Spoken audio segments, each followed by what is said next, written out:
morning, everybody. Good morning. It's very good to be here. No? This way? Okay.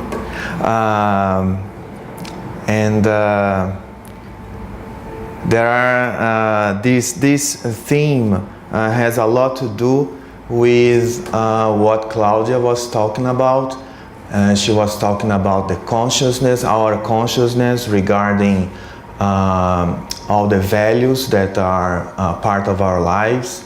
And this is an essay from the posthumous work by Allan Kardec, which is entitled The 5 Alternatives of Mankind. It's a very interesting essay, and we are going to talk about it. But in the meantime, I would like you to feel free to participate. And if you don't feel free to participate, never mind, I will make you participate. Okay? Well, Kardec starts talking about the future, how we worry about the future, about our concerns regarding the future. And he begins by saying that very few men live unconcerned about tomorrow. Well, if each one of us is anxious about what will arrive the following day, it is natural that one worries about what will go on after the physical death. So we have our daily worries about our professional lives, about our personal lives, about our relationships, and all that kind of things that we deal with on a regular basis. But we still worry about having a broader horizon, meaning about what will happen after we don't have this physical body anymore. So will we leave? Will we cease to exist? So these are the questions that we ask ourselves regarding this broader picture of the future. So based on that, based on these kind of questions, Kardec states 5 main alternatives of thinking about this broader picture of tomorrow. So we have these 5 essential alternatives, which could be divided in 2 bigger groups, named the materialism and the many flavors of spiritualism. So materialism is the belief in the material. The ism is the suffix that means the set of beliefs, and analogously, spiritualism is the belief in the spiritual that goes beyond the material aspect of life. And we will talk about these 4 different flavors of spiritualism. But we will begin with materialism. So in the materialist doctrine, it is stated that the intelligence is a property of the matter. And the man is nothing before and will be nothing after his corporeal life. This is the main statement. These are the main ideas of the materialism. And so based on that, we can try to understand or try to think about the moral consequences of these statements. But before we go on, it was interesting what happened to me. I was having a dinner with a friend of mine yesterday, and he was telling me that he didn't believe in anything of this spiritual stuff. So, but one thing is to believe in these kind of things or not, and the other thing is to live by these beliefs. Because many people may claim that they are materialists, but if we look at how they live their lives, how their behaviors are, That's not true.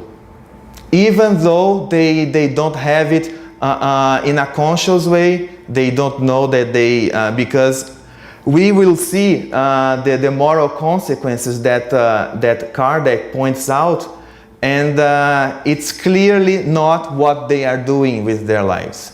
So based on these main ideas that there is no future, there is no human being after life, and there was no human being before the physical life, let's look at the moral consequence of it.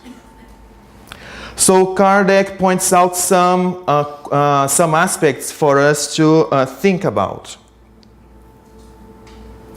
Okay.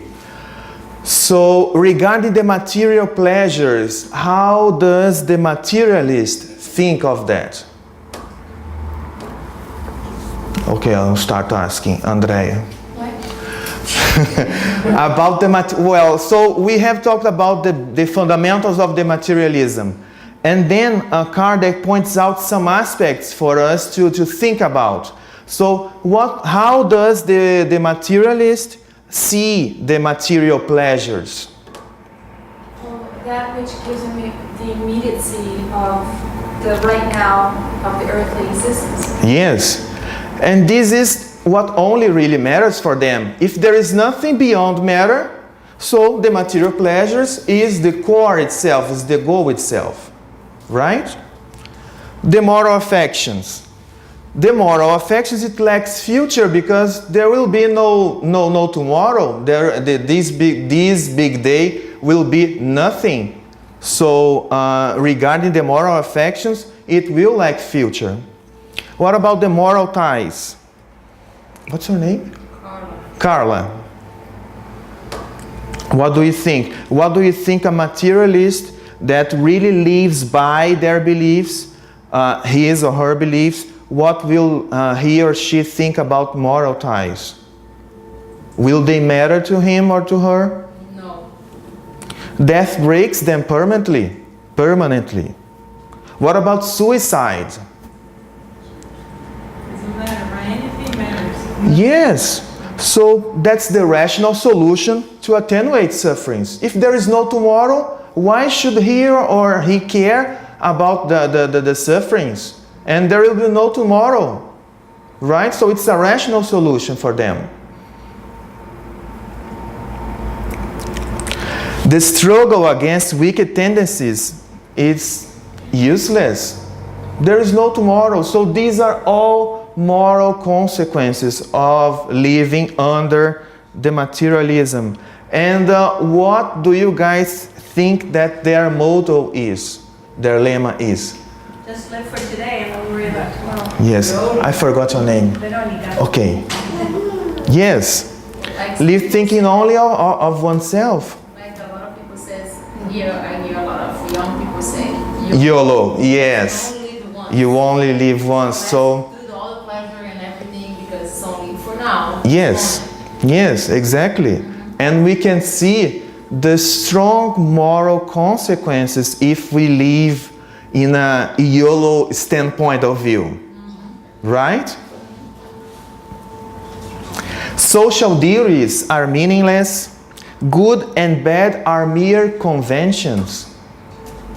The force of civil law is the only social constraint because there's no tomorrow, right? So these are the consequences of living under this kind of doctrine. But even us that we claim to be spirits, how do we really live? Not live, live. How do we really live? Do we pay more attention to our own interests in spite of the others? Yes. So how much of this materialism do we still have inside ourselves? Half and half. Yeah, half and half. To me, in my case, it's a very optimistic approach. But yes, yes, yes. So we should think about that. We are not talking about labeling. We are talking about behaviors and how much of each doctrine do we still have inside of us? What is the proportion? So that's something for us to think about. Okay, so here we only talk about matter, right? Okay, so let's move on. And we will see more elaborate ways of thinking about this future. So then it comes the Pantheist doctrine. In the Pantheist doctrine, Pan means whole, everything. Theo, it means God. And ism is the set of beliefs, the beliefs. So in this doctrine, there is the intelligent principle independent of matter.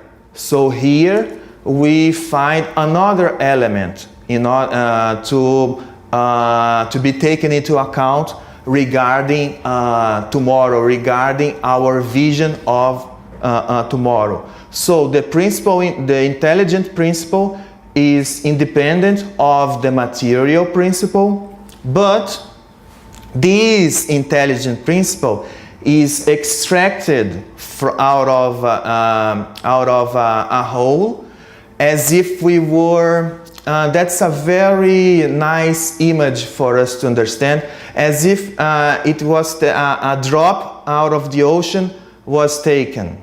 So this intelligent principle is extracted from this whole, and we leave. And after we lose our physical body, after we die, this intelligent principle goes back to this whole, to this ocean. So in this case, will our individualities be kept?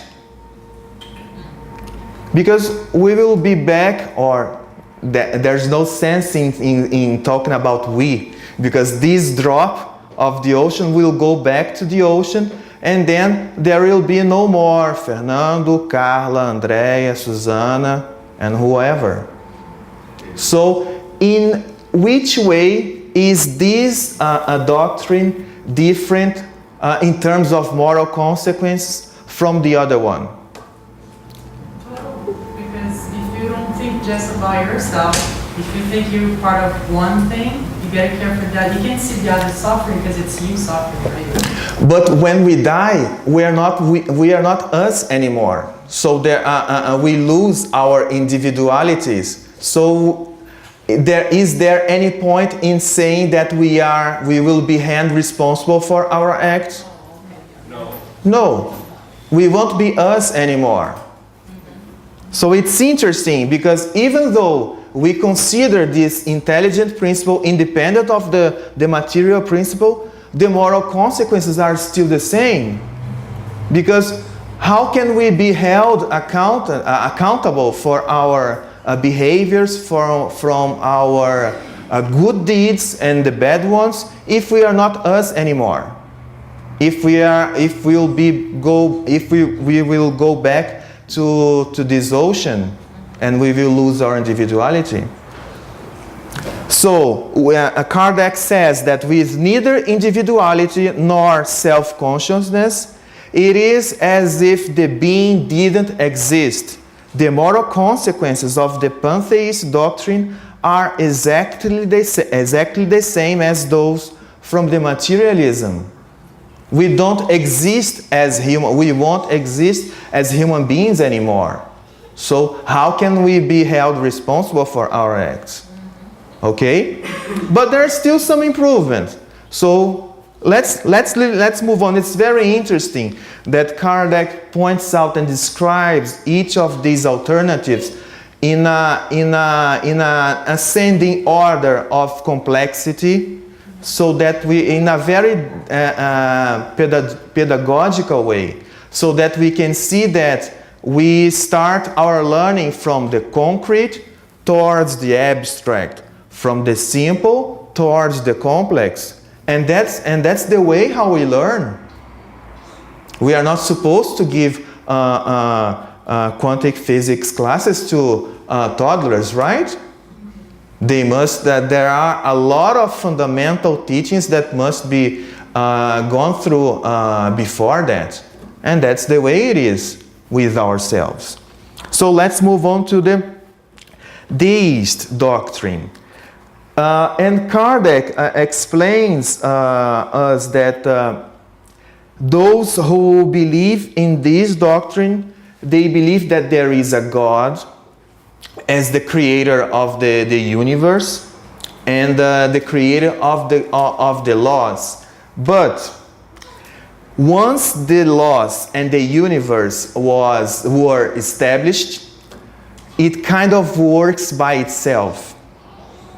So, okay, we have the universe, we have the laws, and the laws have been created, and that was it.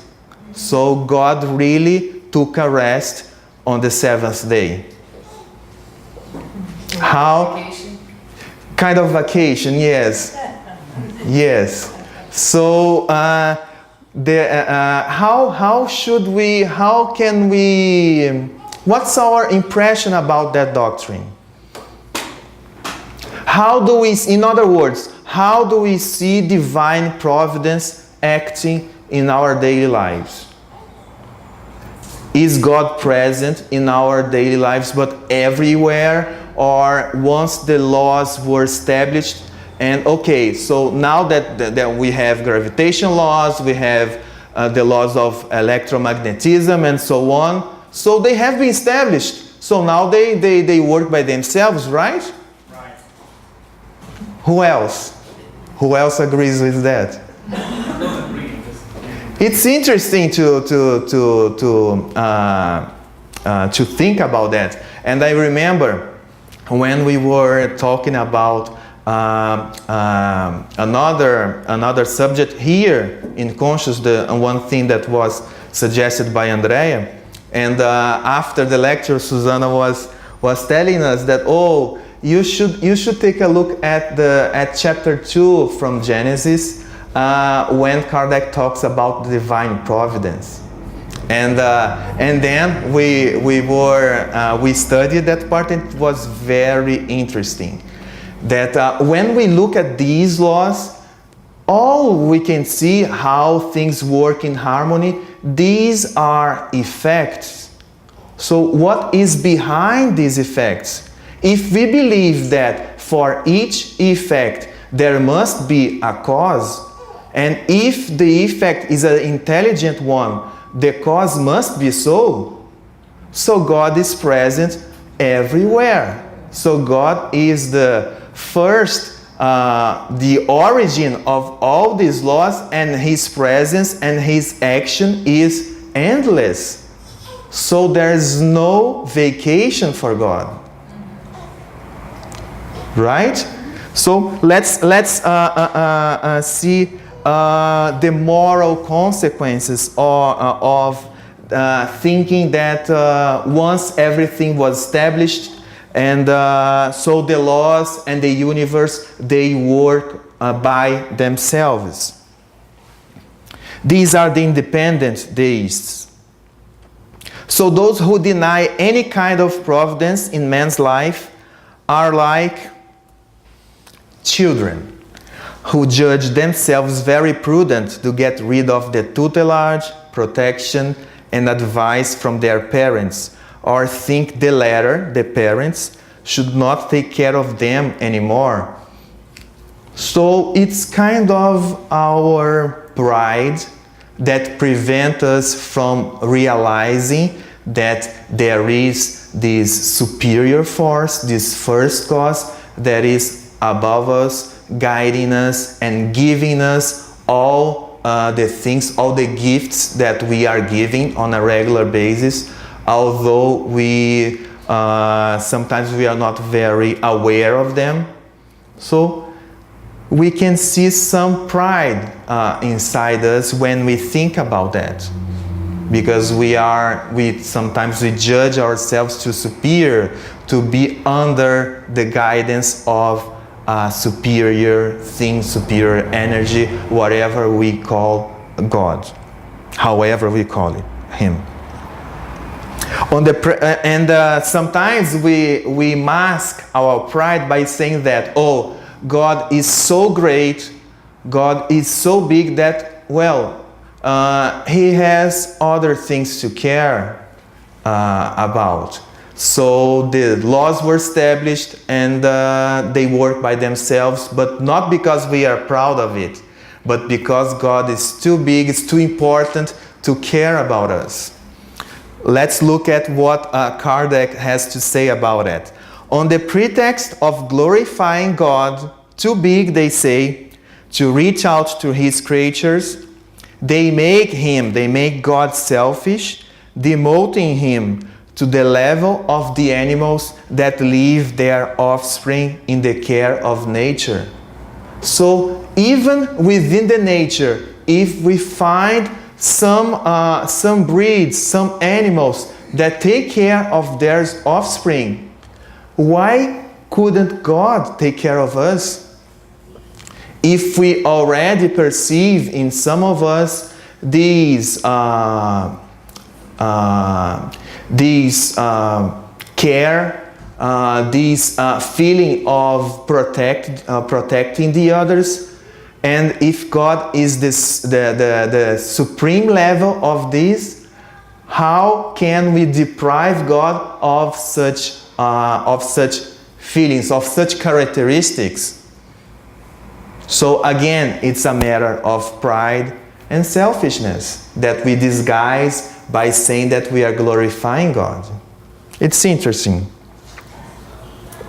And then there are the providentialist days that believes in providence, but it's interesting that they believe in providence in a very passive way. So God will provide, and we stay here sitting at conscious and attending the lectures and then taking the passes, and it is enough. That's not enough. So providence doesn't imply a passive behavior from us. On the contrary, because when we really try to reach out to our goals, try to be a better person, try to fight against our intolerances and so on, so that is when providence comes to us, because we are able to listen to this kind of providence, because providence is always everywhere and always close to us. But when we get out of our comfort zone and try to reach out to that, we become more aware of this providence. So that's how it works. It demands from us an active behavior. Okay, and then there is the dogmatic doctrine. So let's recap. So first we were only aware of the matter, and then we started thinking about this intelligent principle, which the individualization of which is the spirit. So we start thinking about the matter, and then matter plus spirit, and then in a more elaborate way, matter is spirit, and above all these elements, God. And we can see that this is, if we study this in the first part of the Spirit's book, this is what the Spirits call the universal Trinity. So that all things that are in the universe can be described as matter, spirit, and guiding everything, God. So we can see that the ideas that are being brought by Kardec, they go in a more elaborate way, from the less elaborate to the more elaborate. So what does the dogmatic doctrine tell us about? So there is the material principle, there is the intelligent principle, there is the soul. The soul is created upon birth, okay, and then what about the future? The future of this soul will be with respect of what we have done in this life. So in a certain way, our future is irrevocable. That's what the dogmatic doctrine, and we have been seeing this in mankind's history for centuries. That once we die, our destinies, our fates are sealed out of what we have done in this life. So if we have followed the good path, heaven is destined for us. But if not, we will we will go to somewhere else. Right? So how should we think? So here, can you guys, it is important for us to think, to realize, can you guys perceive any improvement in this doctrine with respect to the other ones? There is improvement. Here we start thinking about the moral consequences of our behaviors, because our individualities are kept, our individualities remain. So we kind of have some moral consequences here, right?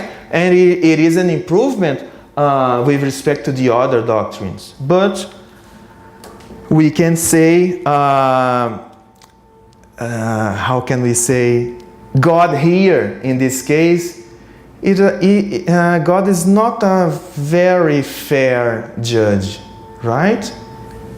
In this case, if our destinies are irrevocably sealed, are upon what we have done in this life, if we as parents give a second chance to our children, so in this case, God is not giving a second chance.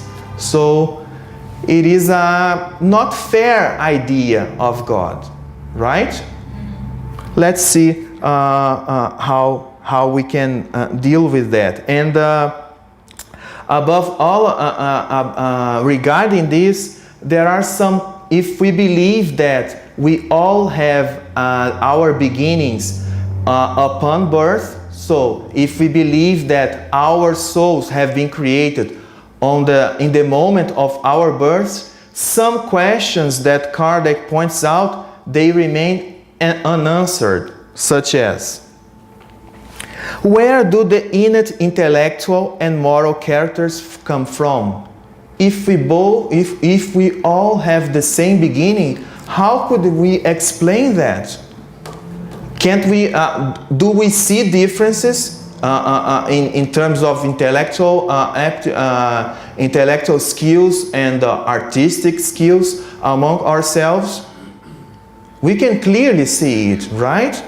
But if we believe that our souls have been created on birth, in other words, if all of us have the same starting point, how could we explain such differences? Would it make sense?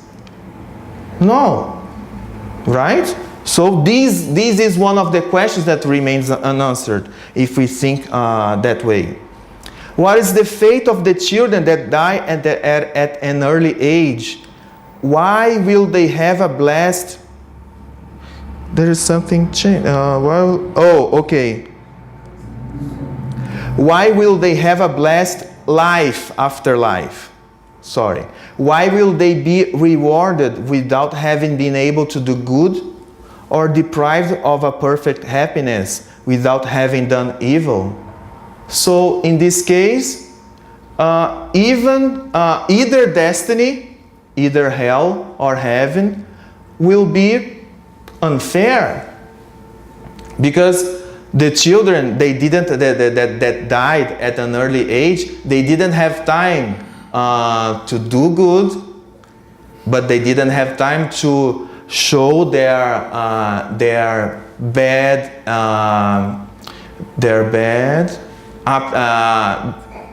aptitudes? No. True character. Yes, exactly. So either way, we didn't have the chance of it. So again, this is a question that remains unanswered. What is the fate of the mentally handicapped? They had been deprived of manifesting themselves. Where is the justice of the miseries and diseases from birth? If we all have the same beginning, that doesn't make too much sense. Or we may think God as unfair. Right? What is the fate of the uncivilized and those who unwillingly die in a state of moral inferiority into which they were put by nature itself? So some of us were born under very difficult situations, sometimes in a dysfunctional family, while the others had all the structure necessary for growing their moral values. So is this fair? If we all think that we all had a same beginning at the same time? Why does God create some creatures more favored than others? Why should there be angels? Why should there be devils? If so, if there are. If we all had the same beginning, that doesn't make sense. So why does God prematurely take away the life of those who could have improved themselves if they had lived long together? Again, no sense. And why did God create angels in a state of perfection? So are there privileged creators? No. If we believe that we all had the same beginning, and we have these saints, we have these good spirits that guide us, that doesn't make sense. Something is missing. We are missing some puzzles, some parts of the puzzle, right? We are not having a complete picture out of it. Okay. So what new information, what new ideas does the Spiritist doctrine bring to us in regards to that? About our birth. Are we born? Are our souls created upon birth? No. So, but how is that?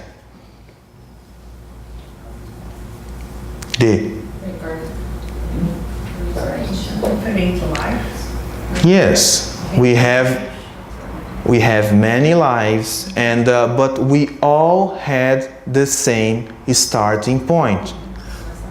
So, regarding to that point specifically, that shows the God's fairness. So we all had this the same starting points. If now we can see differences in our skills, in our intellectual skills, in our artistic skills, in our moral skills, in our physical skills and physical aspects, these differences come out of the way that we benefited from these various opportunities, from these various incarnations. So, in this case, we are held accountable for what we have done in terms of good and what we have done in terms of our own mistakes. Right? So, in this case, the soul pre-exists the body and will survive to it. Right? And for us to reach the relative perfection that we are able to, we will, just like they was telling us, we will profit, we will benefit from this gift that God gives us, which is called our incarnations. So that's the gift that we are blessed with in order to evolve intellectually and morally. So now, with this broader picture, I think that we have more useful tools in order to answer the questions that we presented a few slides ago, right? So let's try to answer them. So where do the innate intellectual and moral characters come from?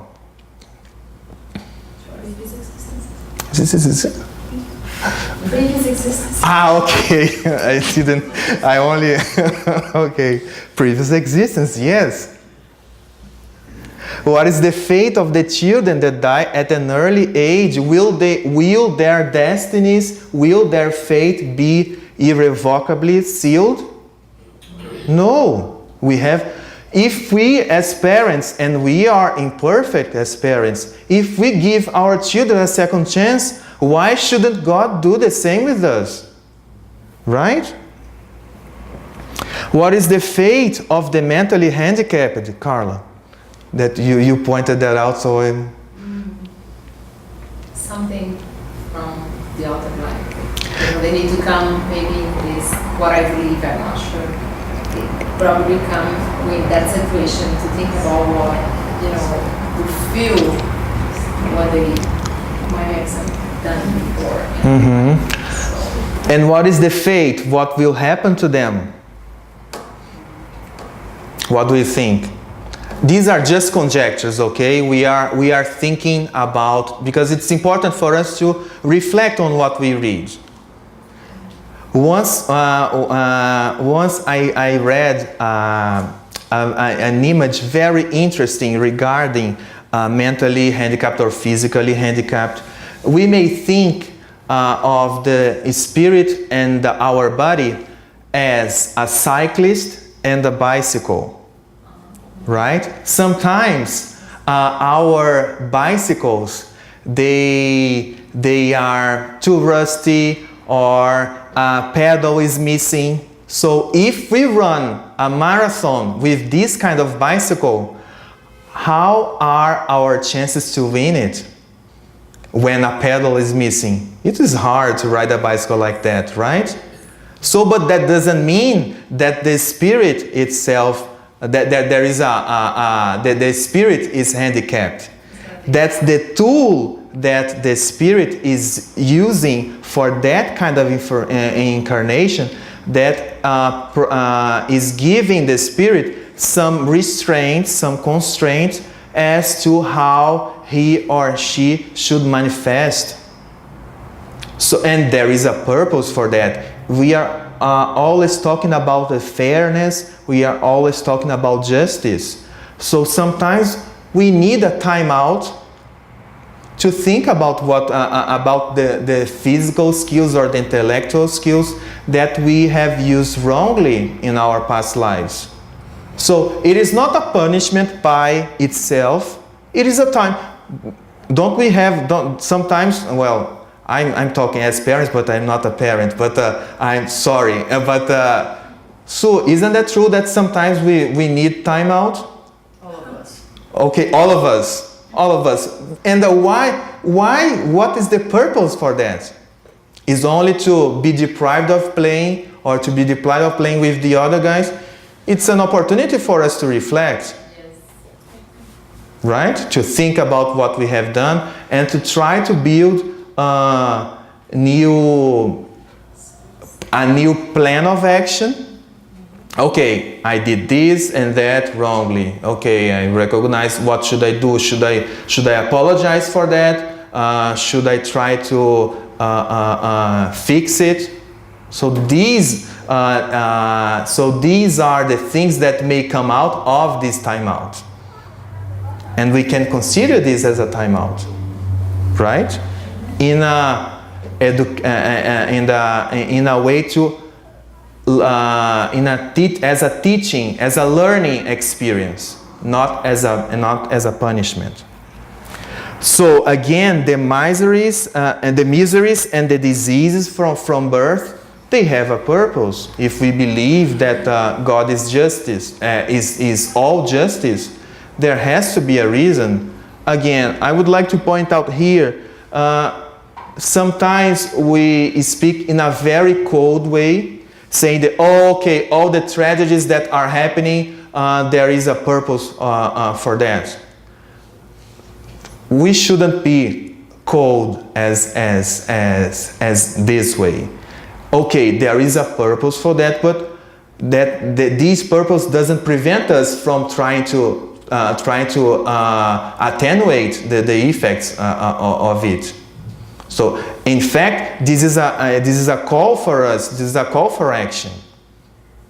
Okay, this belief gives us the hope that God of the providence of God.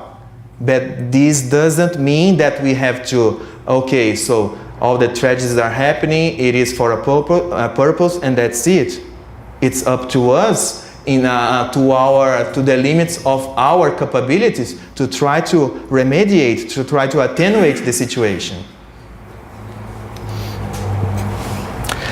So what is the fate of the uncivilized and those who unwillingly die in a state of moral inferiority? All of this is taken into account. God doesn't judge our actions themselves. God judges our intentions behind them. So we already discussed that. So there is no privileges in God's creation. If we find some people in a more evolved position, is that because of their own efforts? Again here. And if the angels are how we should call the pure spirits, they are pure spirits, but they also had the same starting point as each one of us. But their efforts led them to that position. So again, there is no privilege. So these are the principles of consolation that the Spiritism provides us. And what are we doing with them? Which portion of each alternative that Kardec pointed out, which portion of these alternatives is present in our lives? So this is something for us to think about. And when I say for us, I mean it, because the ear that is closer to my mouth is mine. So the message is first to who is talking and then to the others. So, and it's always nice for us to think about it. Thank you, everyone.